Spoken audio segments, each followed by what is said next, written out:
Hello and welcome to Smaulgld. In case you missed it, top gold, silver, and crypto stories for the week ended September 9th, 2018. This week is a catch-up on 2 weeks. We missed the, in case you missed it, top gold and silver story and crypto stories for the week ended September 2nd. So today we're doing a catch-up. Malaysia cancels more Chinese Belt and Road projects. China loosens credit, beefs up subsidies and tax credits as tariffs bite. Silver falls to multi-year lows, and the U.S. Mint runs out of silver eagles.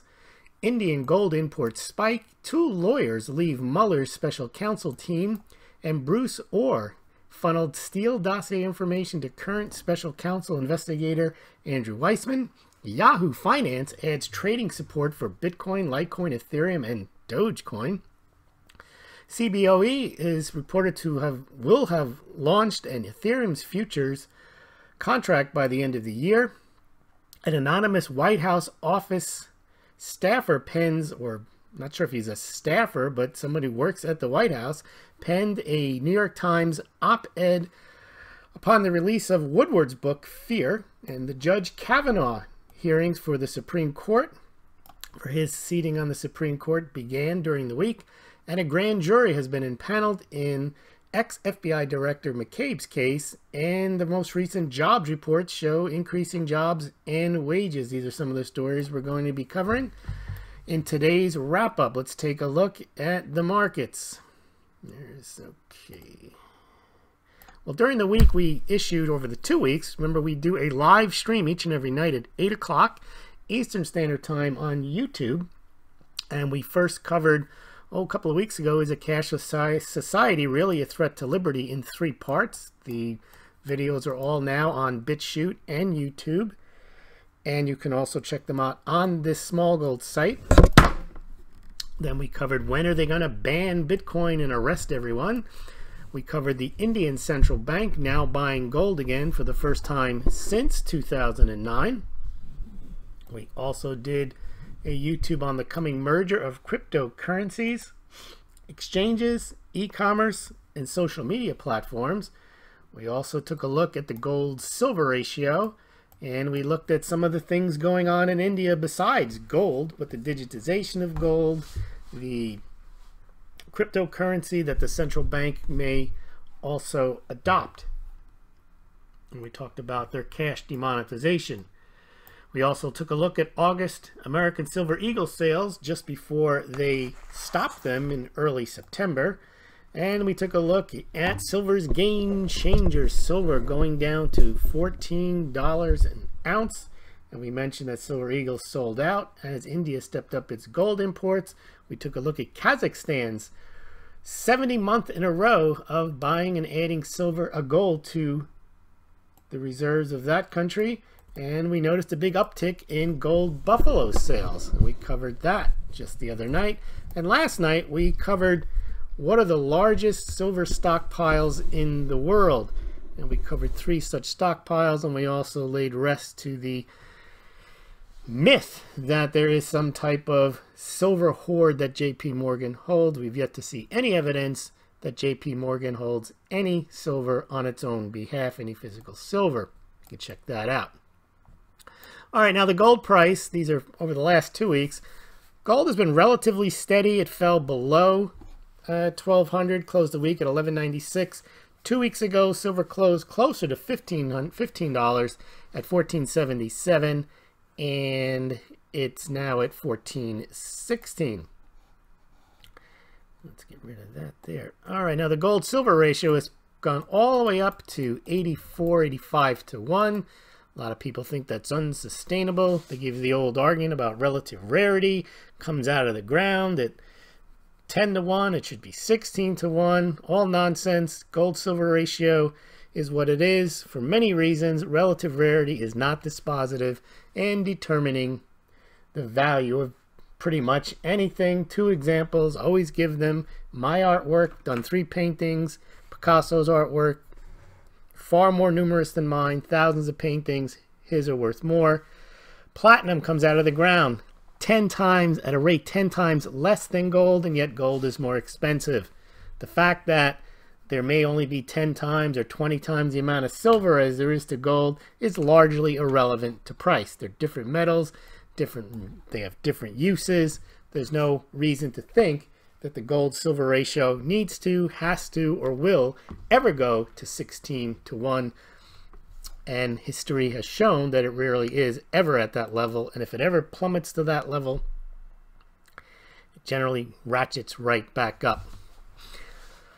But we have a community of people who believe in that fervently and have believed it for years.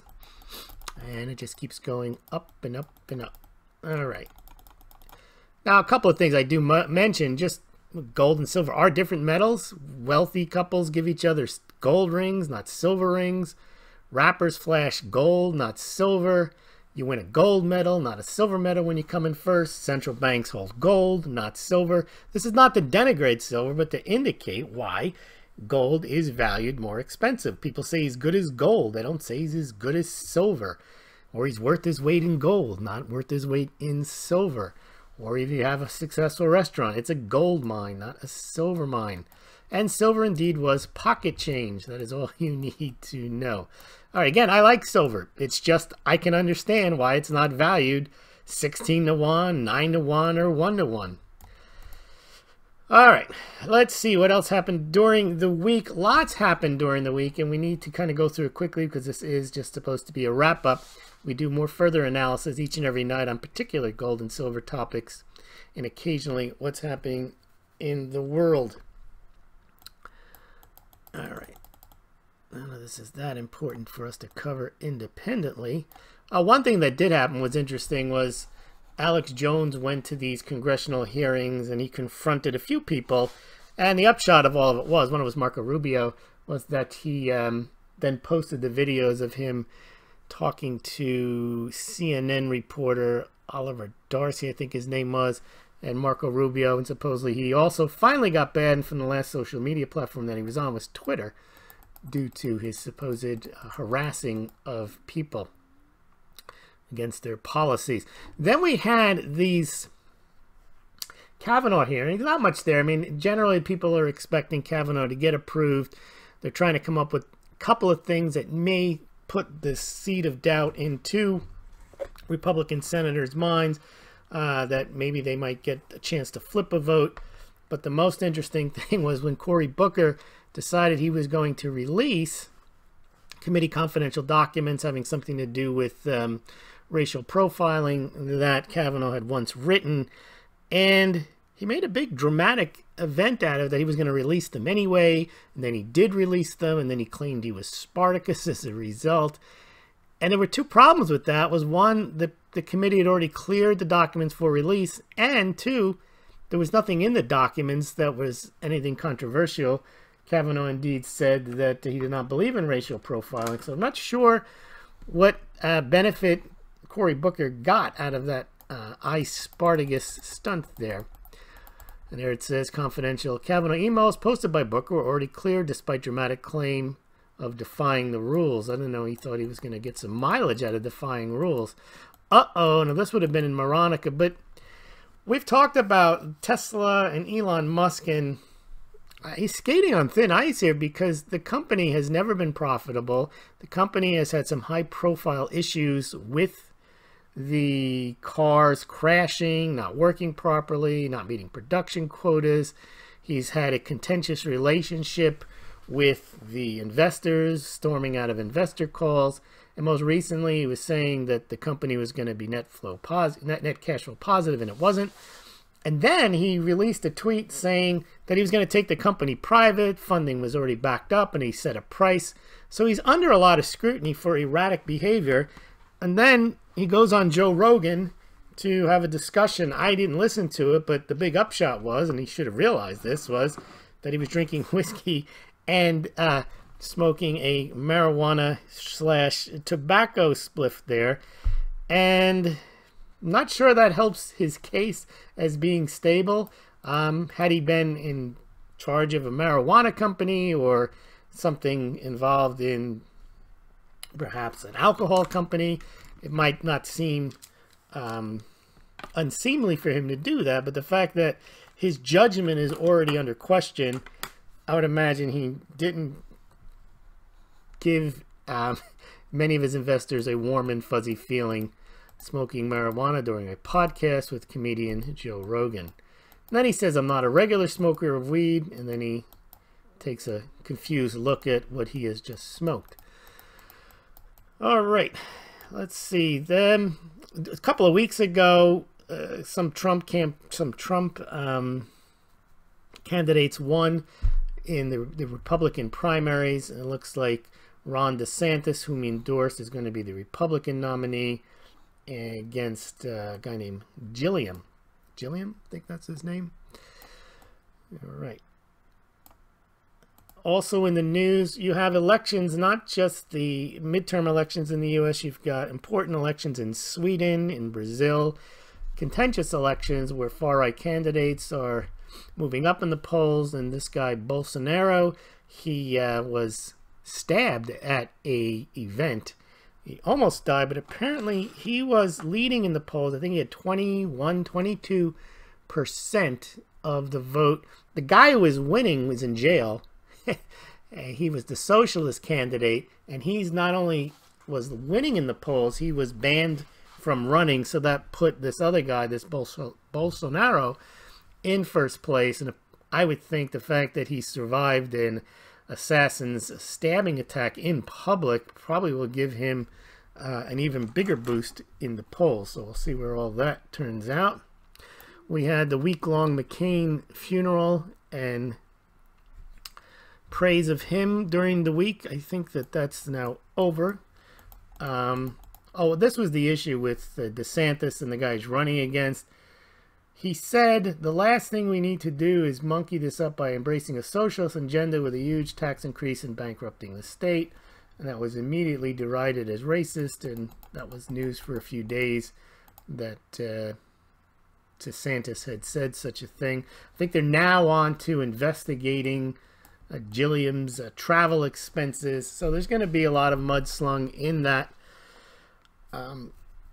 campaign because it is in Florida, and Florida is a swing state. It's one that Trump won by a small margin in 2016. Gilliam is the guy here.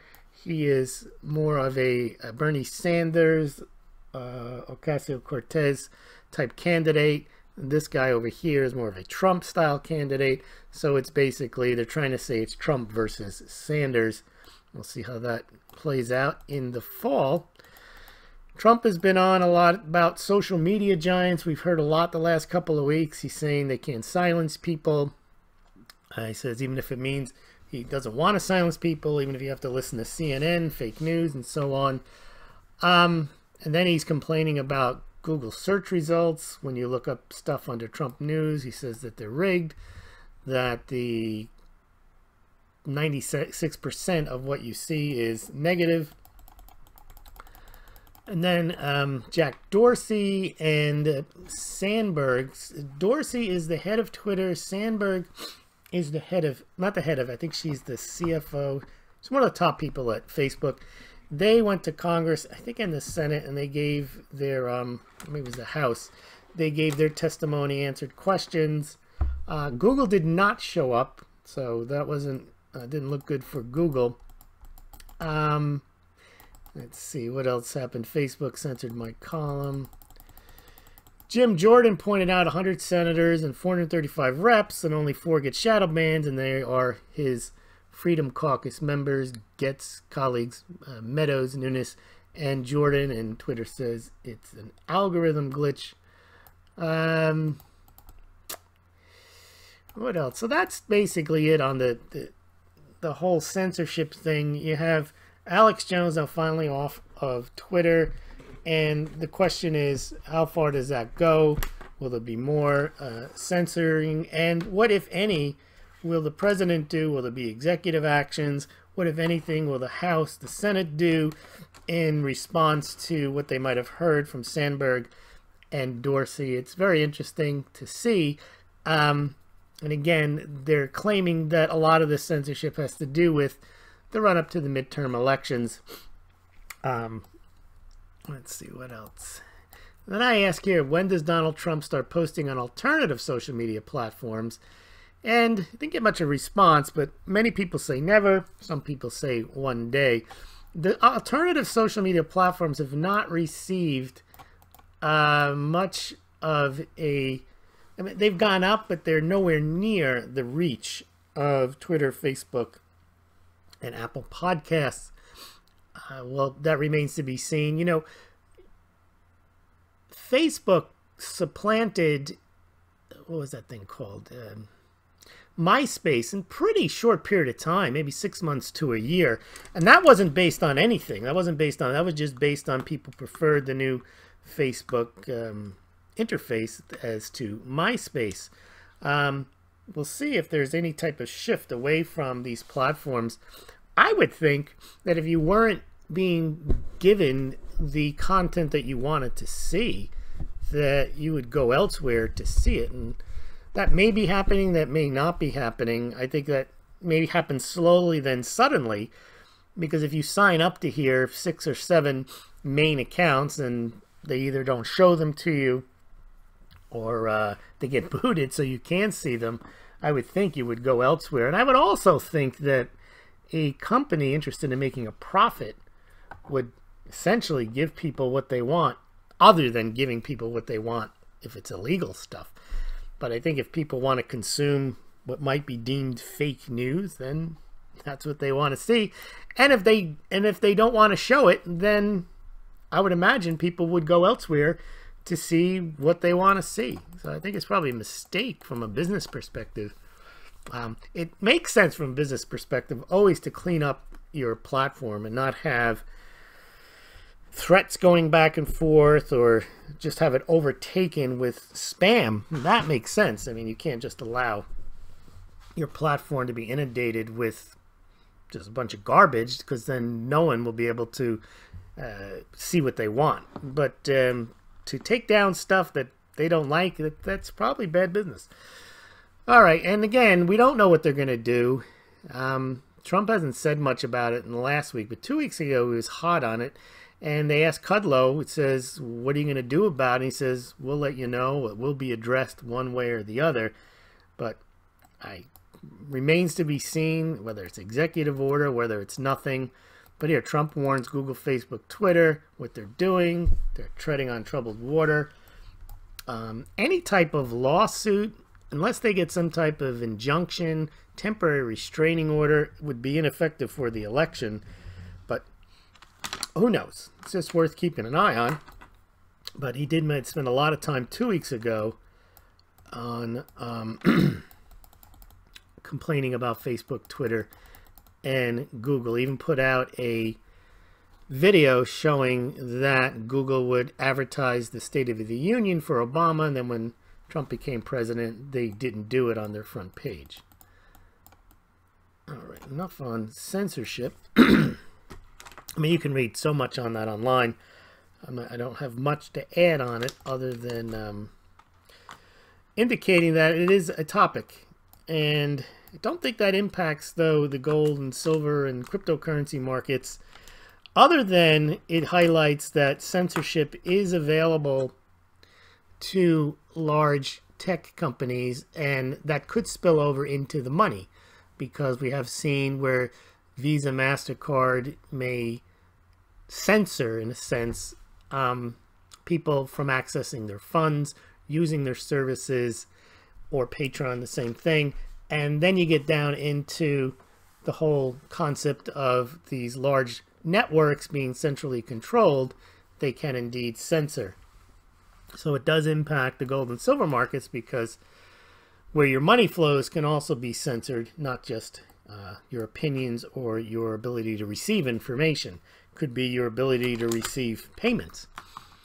As we mentioned at the top, former FBI Deputy Director Andrew McCabe, now he was fired and he was somewhat thrown under the bus in the Inspector General's report, and there was a criminal referral on him. Now, we're not getting a lot of attention on this. I don't really know exactly what he did, but now that apparently there's a grand jury impaneled, so he could be in a lot of trouble, as could some of the other former FBI people like Peter Strzok, Comey, they're looking at Bruce Orr. So who knows? You got people looking at each other on both sides. You have the Mueller investigation looking at the Trump people. Then you have the Department of Justice internally looking at the FBI people. So this thing should probably play out over the next year where it's finally settled one way or another. Now on the economy appears to be doing well. Consumer confidence is up to the highest level since October. The jobs report appears to be good. The wages appear to be rising. The GDP is over 4% the last quarter. Looks like it'll be over 4% this quarter. NAFTA, a deal apparently was done between the U.S. and Mexico. I don't know if they formalized all of the deals, whether there's confirmation that's required. Apparently there's no deal, however, with Canada, and we'll see how that goes. Tesla, yeah, we mentioned that he issued these plans to take the company private. Then he said, no, not going to do it.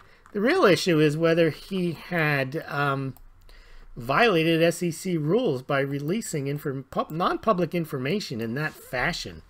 Gave the price that he was going to take it public at, and yeah. Now, he's not going to go to Burning Man this year. Instead, he went on Joe Rogan and smoked dope. Now, Trump has been harassing Jeff Sessions to get involved in going after some of the old sins of Hillary Clinton.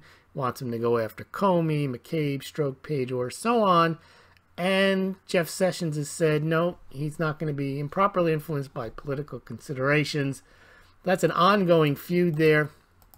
Many think that he will be replaced at the end after the midterm elections one way or other. Now remember, the replacement of Sessions would mean that Trump could then have somebody in charge of the Department of Justice who would then supervise Deputy Attorney General Rosenstein, who is supervising in turn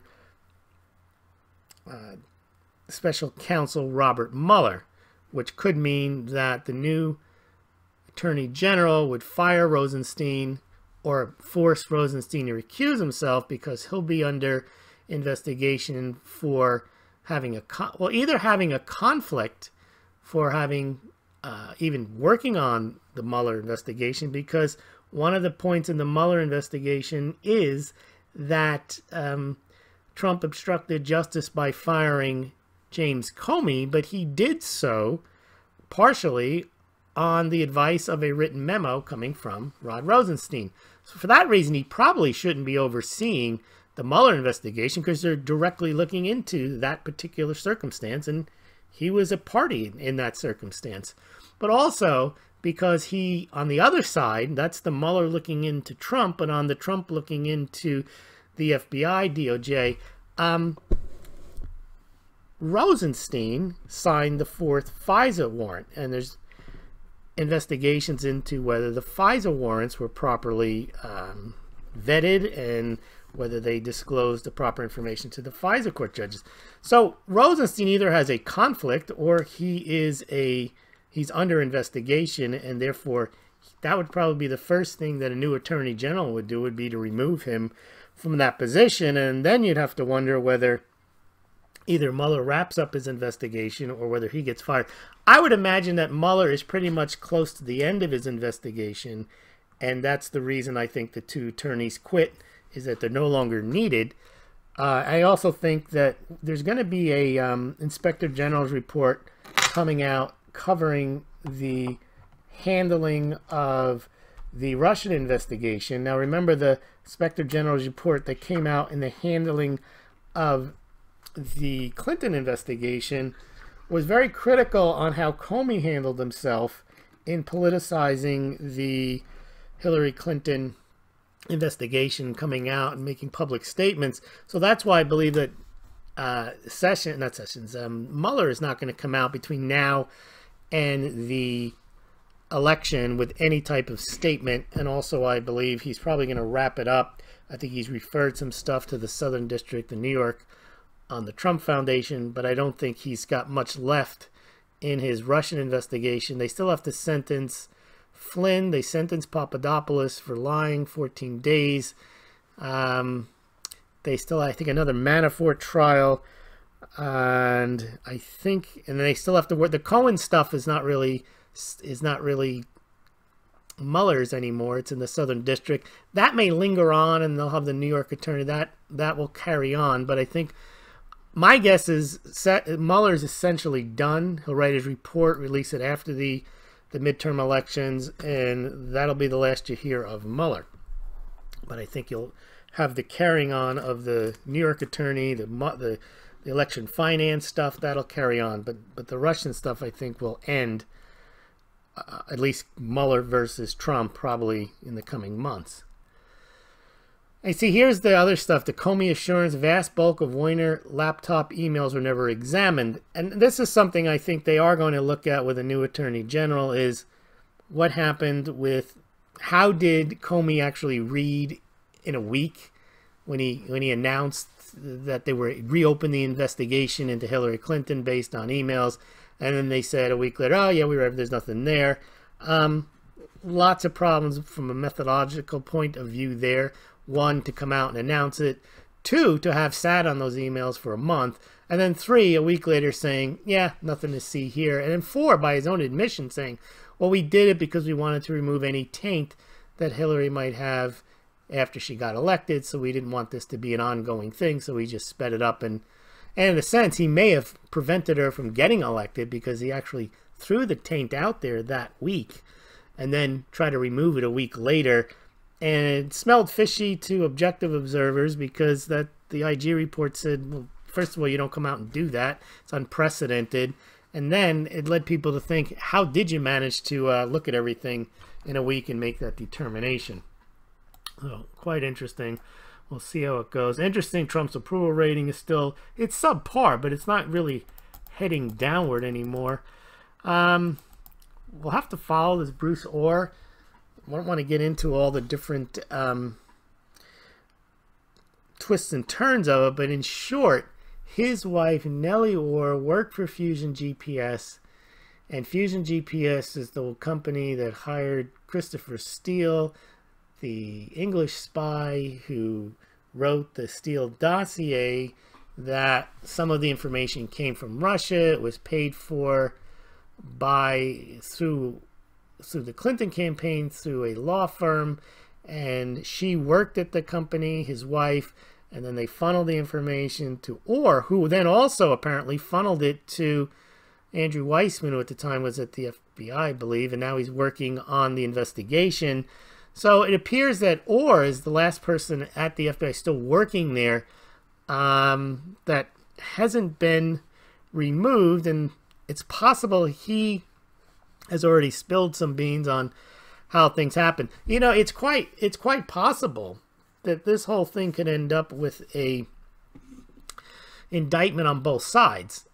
I think it's more likely that they will further, when they look at how the Russian investigation, the genesis of it, the FISA warrants, they'll probably uncover improper behavior. But it's also possible that even though they acted improperly, that maybe they uncovered improper behavior the other way when Mueller finishes his investigation. Now, that would be a real mess. My guess is that there's probably more improper activities going on, just from what we know that's already been disclosed, in trying to get these warrants. And here we see, we learn new information suggesting our suspicions are true. FBI and DOJ have previously leaked info to the press and used the same press story as a separate source to justify the FISA. So they call it like some kind of circular,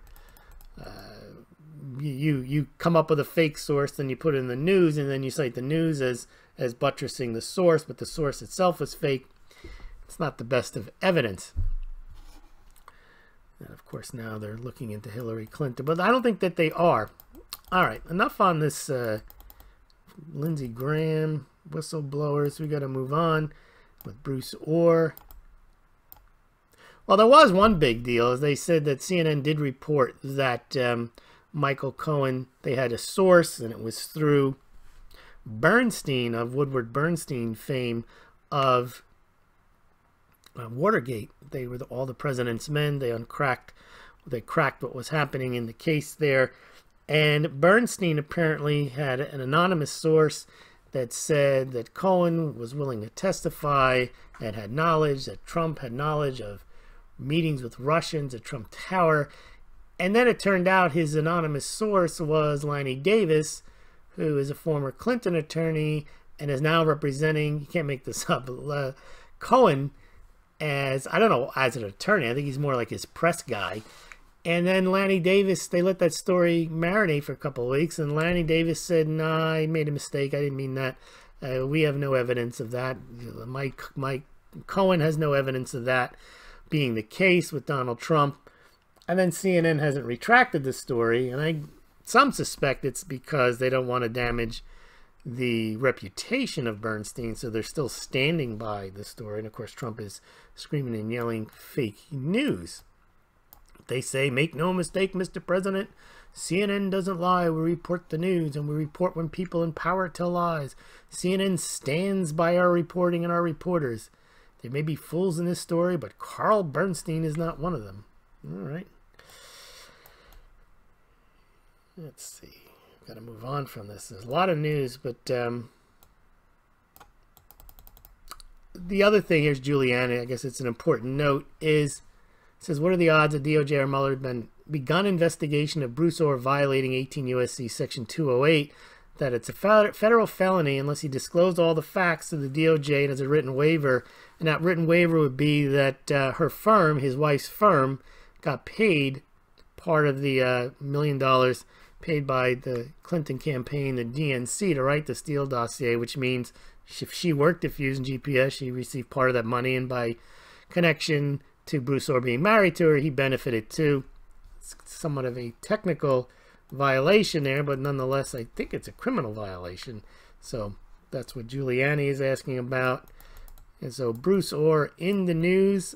This will probably take months to stay out. But one of the things was that the fact that he stayed in contact with Weissman is Mueller's deputy, was kept in the loop on the dossier. So again, Weissman is investigating something that he was part of. And it's the same with Rosenstein investigating what he was part of, i.e. that he signed the FISA warrant. How's he investigating what's going on there?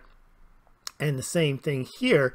Weissman knew about how the dossier was placed into the FBI's hands, the Department of Justice hands, and now he's investigating how the fruits of that dossier may have led to the collusion with the Trump campaign. Well, he's a participant in it. He really shouldn't be part of the investigation.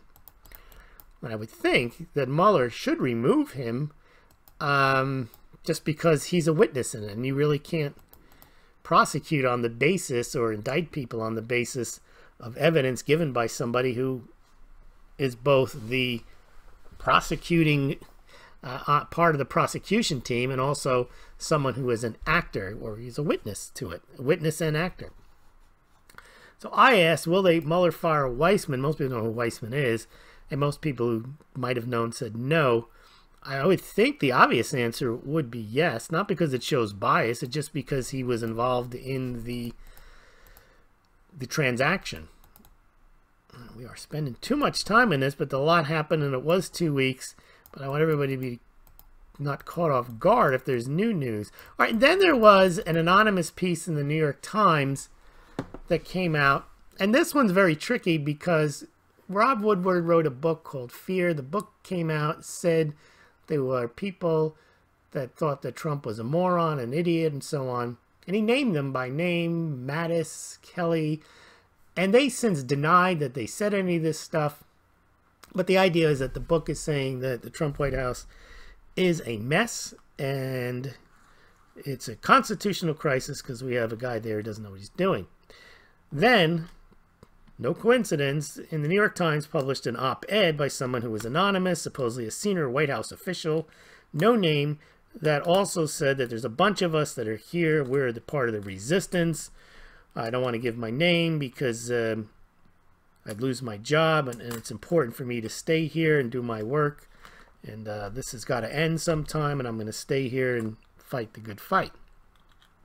Now, the problem with that is if you don't know who it is, it gains less credibility as time goes on. It only probably had credibility the day it came out because it buttressed the Woodward book. However, normally what happens is, and in any organization, you're going to have people who work for the boss, work for the CEO, the president, that think they're working for a moron. That's not uncommon.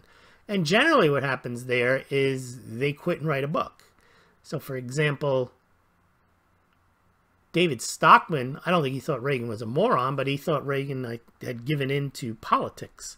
And he quit, and he was supposedly the architect of the Reagan economic revolution, and he quit because I think the part of the book was that they did not spend a lot of time on deficit reduction, and so he quit and he wrote a book. And that's what a lot of people do when they think that the administration isn't following the path that they think is correct. So they quit, and in a sense it's honorable. You put your face out there and you say, I was part of X administration, they've got it messed up, here's what they should be doing.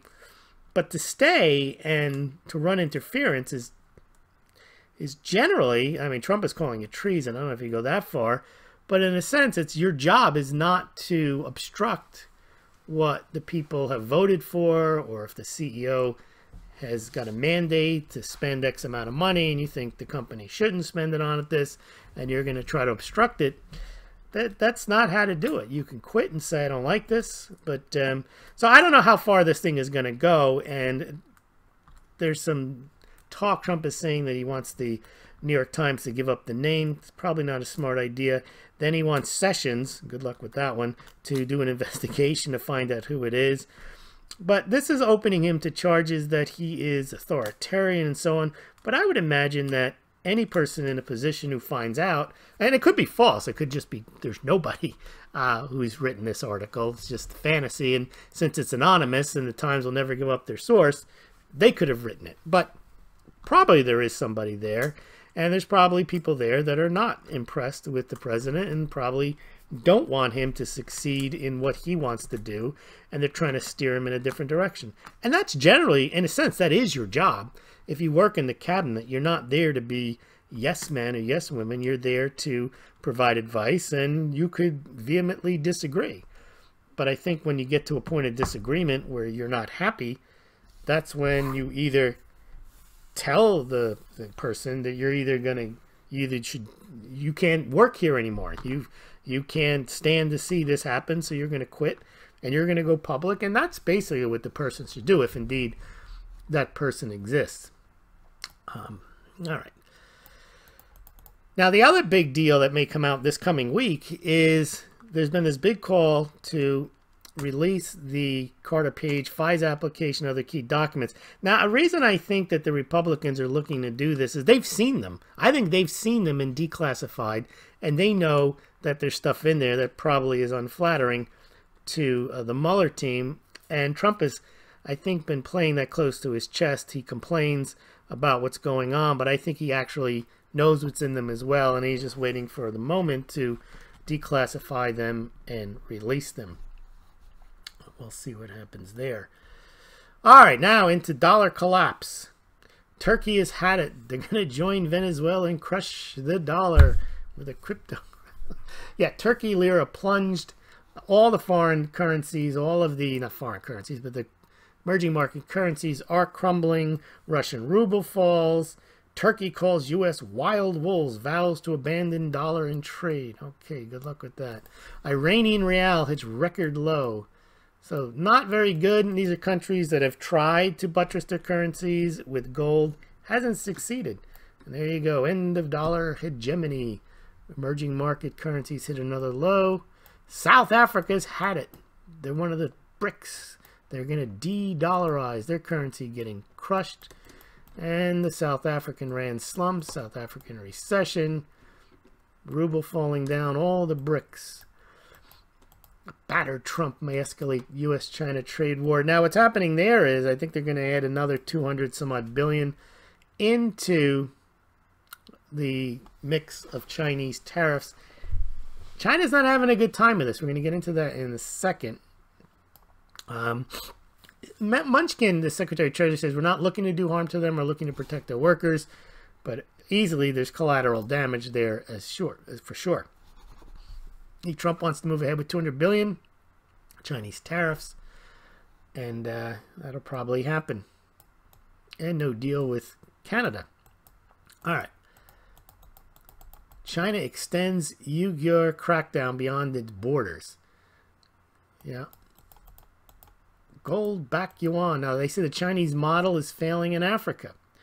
Struggling infrastructure projects are leading to a debt crisis. So what China's done is they've tried to export their model of building out infrastructure projects, whether they may have an economic need for it or not. It's almost it's not the same as digging a ditch and filling it back up again. It's digging a ditch and hoping somebody has use for a ditch, and thereby creating work. And maybe if someone needs a ditch, it may become profitable and they make money. If it doesn't, there's a ditch. Now, it's more complicated than that. They're building roads, bridges, dams, airports, things like that. But again, not with any business plan necessarily that it's needed. And that leads the countries in which they do it, if they're also borrowing money to make these projects, if they're not sound, then they have a debt crisis. And it's interesting, China's economy is built on issuing debt, and the bank regulator says it will push forward with deleveraging. Well, how can they deleverage when they're continuing to add debt? It's very interesting. So here they announced tax cuts and move to support the economy. Well, here's their social issues. UN calls on China to free Uyghurs from re-education camps. Now, who knew that was happening in China? And China plans to give 1.4 billion citizens a personal, what is this? They call this the social credit score based on how they behave. That's nice. China's People's Bank of China calls for more credit. That's not deleveraging. Central bank steps up calls for expanded credit. That's how their economy runs. They have to issue credit to the state-owned banks, to issue credit to the state-owned enterprises so they can build stuff, infrastructure, parking lots, whatever it is, whether they need them or not. China to increase export tax rebates on 397 products. They have to subsidize those companies that are being hit by the tariffs. China's August bank lending seeing lower, but shift to credit easing and tax. So they really are trying to get more credit into the system. Now they say Indians turned in almost all those currency notes banned in 2016. That's interesting. They managed to get them all back and issue new ones, or have the people have their money now in digital form in the bank account. India added 8 tons of gold. That is all I need to know. That's the first time India added gold. Central Bank of India, Reserve Bank of India, since 2009. Now we're going to have the next pump. The Petro Rupee, game changer, game over, end of dollar hegemony, gold 50,000. India is set to overtake China as the top driver of global oil demand. Somehow the Indians don't get the same pump as the Chinese do when they buy gold. There it is. Reserve Bank of India adds 8 tons of gold to reserves after 9 years. Rupee, though, however, falls to all-time low. And the opposition India is rapping Modi over that failed ban on those notes that they demonetized a long time ago. And of course, that Indian currency decree, it says, did little to stop black money. So why did they do it? Reserve Bank of India looking at making central bank digital currency. That'll be interesting. And the Indian economy has grown 8.2%. Very strong.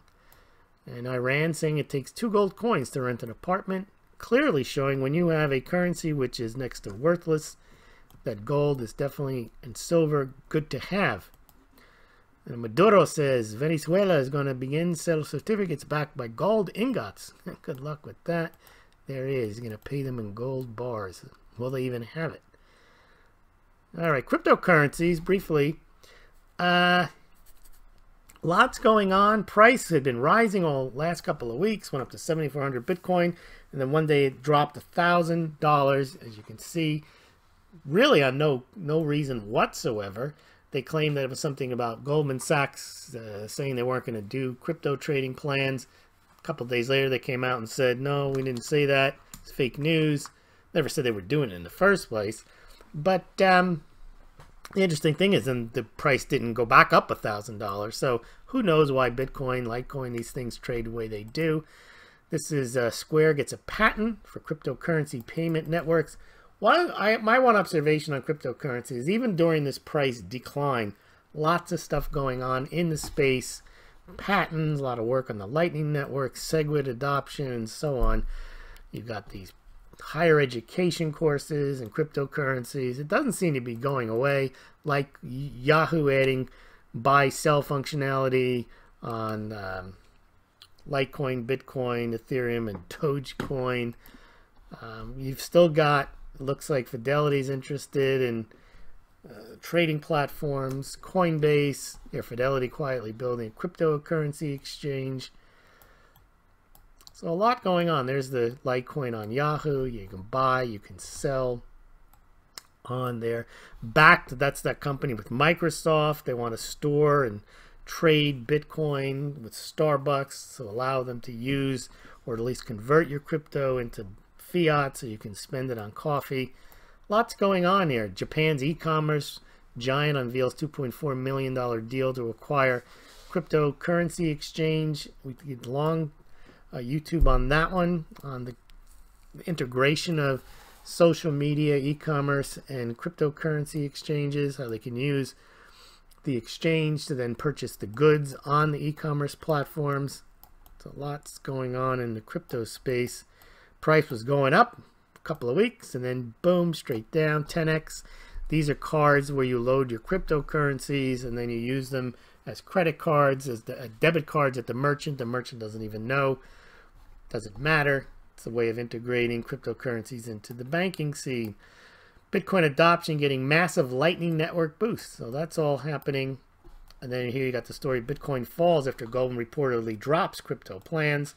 Then they said didn't happen. Here's one, Coinbase and BlackRock, big investment company, reportedly teaming up to create a Bitcoin ETF. Now, we haven't approved the Bitcoin ETF, but eventually there probably one will be approved once you get some of these American exchanges like Gemini, Coinbase, or what's the other one? Kraken or Polonius or Polonius, where you can get exchange agreements, meaning information surveillance agreements, where the SEC feels comfortable in order to have a Bitcoin ETF. I think you're going to get one of those eventually. Here's the Yahoo story. See, Litecoin went up to $70 almost, and now it's back down to $55. So a lot happens in just a week or so. Paul Krugman, I don't know what he's worth even discussing. They also have these guys like Wolf of Wall Street making comments on Bitcoin. I don't know what he knows. Bring back Bernie Madoff, ask him what he thinks. See, all this was all bullish, bullish, bullish, and then one day, not bullish at all, as everything just dropped. All right. They were making a big deal out of this story here. Eminem mentions Bitcoin on his new album. He's giving it a boost. More like the other way around. I mean, I don't know if people even pay attention to Eminem anymore. Let's see what else we have happened during the week. Open Finances launches here. These regulated alternative trading systems for securities tokens. You're going to get that with Coinbase and Gemini. Once you have those, then it's all establishment integrated, SEC registered, and then Bitcoin. Business Insider reports CBOE is looking to launch Ethereum futures trading by the year end. So all this stuff is being rolled into the regulatory environment. Now, this is a big story here. Trump nominee has been appointed to the SEC, and now they have 5 members, and this guy's in favor of seems to be in favor of a Bitcoin ETF, which means the next time one of these things rolls around, maybe he breaks the deadlock and they approve one of these things. It's India, gold. You can check all out the Indian gold stories. Japan braces for gold smuggling and shadows a tax hike. We mentioned Indian gold imports doubled, more than doubled in August. We covered that. Interesting silver finds. You can check out that. I've got some stories here on silver finds. We talked about the American silver eagles are sold out at the U.S. Mint. Doesn't mean there's a silver shortage yet. Maybe not be at all. They just don't have the planchets coming from their 3 suppliers, their 3 third-party suppliers, one of them Sunshine Minting, but we have seen the premiums go higher as a result that there are no silver eagles left to buy from the U.S. Mint by the authorized purchasers. That doesn't mean yet that there are not silver eagles at your favorite dealers. So check them out on the Smaulgld site or below this BitChute or YouTube at SD Bullion, Money Metals Exchange, and Golden Eagle Coin. Last I checked, they still have American Silver Eagles if you're interested in those. Not investment advice to buy American Silver Eagles, but if you want to, you can buy them through those Smaulgld links, and Smaulgld gets a small commission. So please check that out. Hash rate. Yeah, now we've got some more. The latest gold pump, I think, is something about the commitment of traders. There's always something going on with, there's always a new pump coming down the line. Game changer. I'll let you read through that. Commitment of traders set up. Never had so many shorts. Never had so many longs. Never had so many commitment traders. Never so much open interest. There's always something. And it's no big deal. Some interesting finds in Yorkshire. You can check that out. Go to the website. These coins protected a town from Genghis Khan. Gold found in a military tank. Look at all this. Lots of stuff on the Smaulgld site. You can check it out. All the stuff that they found. Well, that about does it. I want to thank everyone for listening, and join me again tonight at 8 o'clock Eastern Standard Time for another Smaulgld live stream.